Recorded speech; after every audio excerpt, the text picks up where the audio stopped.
Hi hello welcome to Namala media. Pawan Kalyan గారు and Harish Shankar గారి కాంబినేషన్లో గతంలో వచ్చిన గబ్బర్ సింగ్ ఎంత హిట్ అయిందో మనకు తెలుసు. మరి ఇప్పుడు ఉస్తాద్ భగత్ సింగ్ రాబోతుంది. ఈరోజు ట్రైలర్ రిలీజ్ అయింది. ట్రైలర్ మాత్రం అదిరిపోయింది. 2 నిమిషాల 7 సెకండ్లు ఉన్న ఈ ట్రైలర్ నిండా పవన్ కళ్యాణ్ గారు చెప్పే డైలాగులే. జనరల్గా పవన్ కళ్యాణ్ గారు ఒక్క లుక్ వేసినా చాలు. మరి అలాంటిది డైలాగ్ చెప్తే ఎలా ఉంటుంది? 1 కాదు 2 కాదు, అదిరిపోయే మాస్ డైలాగులు. అభిమానులైతే ఈలలేసే డైలాగులు ఉన్నాయి. మరి వైలెన్స్ అంటే మీనింగ్ తెలియని మీ అందరికీ ఫ్యాషన్ అయిపోయిందిరా.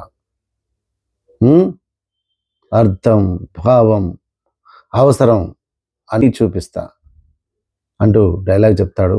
అంటే ఇక్కడ ఈ డైలాగ్ చెప్తున్నప్పుడు మనకు ఎక్కడో ఇంకోటి స్ఫురిస్తుంటుంది. అంటే ఎవరి గురించో చెప్తున్నట్టుగానే అనిపిస్తుంది. బట్ మరి కథానుసారంగా కథలో బాస్ పక్కనుంటే ఏ డేంజర్ జరగదురా అని చెప్పగానే రెడ్డి గారు ఈ బిల్డప్పే కొంచెం తగ్గించు, ప్రాస కోసం ప్రాణం మీదకి తెచ్చుకోకండి అంటాడు.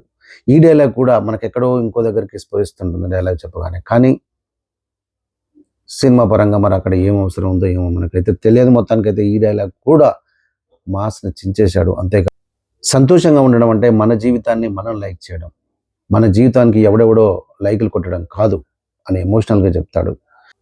ఇచ్చి పడేసే గోత్రం, ఎర్రగదీసే నక్షత్రం అంటూ చెప్తూ విరక్కొమ్ముతుంటూ వస్తుంటాడు. అసలు మాస్ డైలాగ్ మామూలుగా ఉండవు. ఈ దేశం మగాడు బొట్టు పెడితే ఎలా ఉంటుందో చూస్తావా చూస్తావా అంటూ కన్ను పేలుస్తాడు.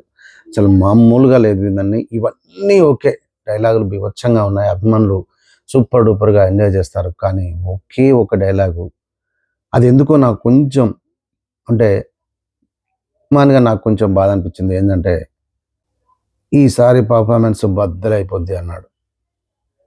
ఈ డైలాగ్ ఎందుకో కొంచెం అంటే ఇప్పటిదాకా వచ్చిన డైలాగులు అన్నీ వీరావేశంతో అద్భుతంగా అనిపించి ఒక్కటేదో పంటి కింద నలుసులాగా.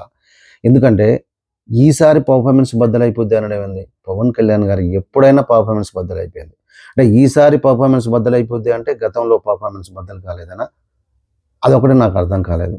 సరే, ఎందుకన్నాడో మరి అది సినిమాలో ఏ విధంగా ఉందో మనకైతే తెలియదు. కానీ ఇక్కడ మాత్రం ఈ ట్రైలర్లో అన్నీ చూపించి లాస్ట్కి డైలాగ్ పెట్టేసరికి నాకు కొంచెం ఇది అనిపించింది. మొత్తానికైతే ట్రైలర్ అయితే అదిరిపోయింది. ఒకసారి చూసేయండి. ఇప్పటికే యూట్యూబ్ షేక్ అయిపోతుంది. మరి ఇది దేవిశ్రీ ప్రసాద్ మ్యూజిక్, ఇట్లా రాశి ఖన్నా అలాగే శ్రీలీల హీరోయిన్గా చేశారు. మరి మార్చి 19న వస్తుంది. ఈగర్లీ వెయిట్ చేస్తున్నటువంటి సినిమా ఏదంటే ఇదే. Please do subscribe Namala media. Thank you.